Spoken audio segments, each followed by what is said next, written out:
Hello, Year 6. I hope you're all okay today. So, today in maths, we will be looking at multiplying and dividing by powers of 10. So, completely new objective today. We are moving on from 4 operations and we'll be looking at powers of 10. So, what do I mean by powers of 10? So, if you see the number 10 with a little notation next to it, that means we are looking at powers of 10.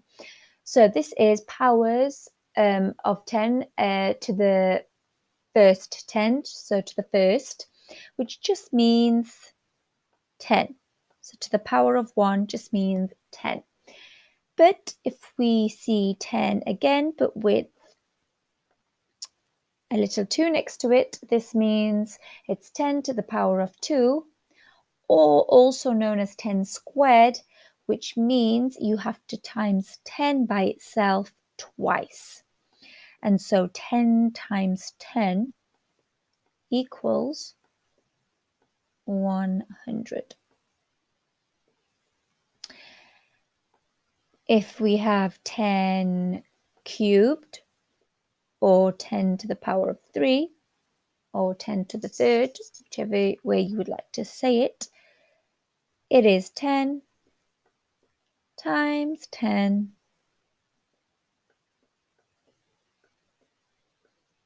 times 10 equals, and that is 1000. Now you can see a pattern, 3 zeros over here, 3 tens, 2 zeros over here, 2 tens, and so on. And then we would look at other examples like these. So you have 10 to the fourth, or 10 to the power of 4, which would be 10 times itself 4 times. 10 to the power of 5, or 10 to the fifth, which is 10 times in itself 5 times. And 10 to the power of 6, 10 to the sixth, timesing 10 by itself 6 times, and so on.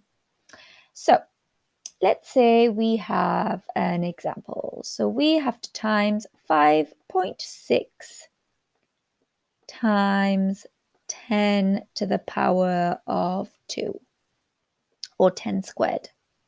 Okay, now first of all, 10 squared is 10 times 10,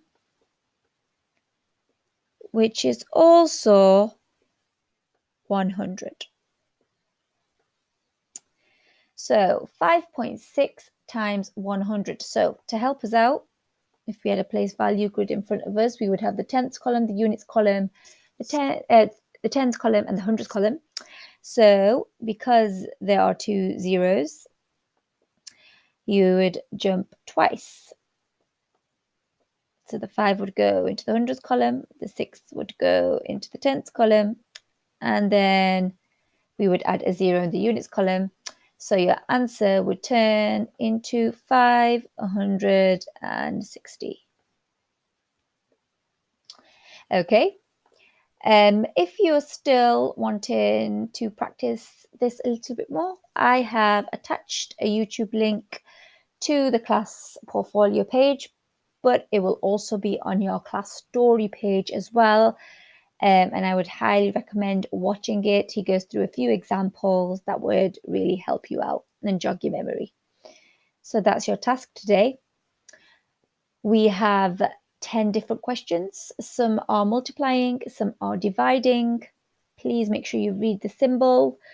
Don't get confused. So first one, 45 times 10 to the power of 4, or 10 to the fourth. So that would be 10 times it by itself 4 times. What would that be? Work that out first before you work out the calculation.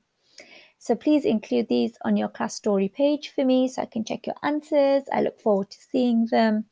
I really hope you have a wonderful long weekend, and I hope to speak to you soon.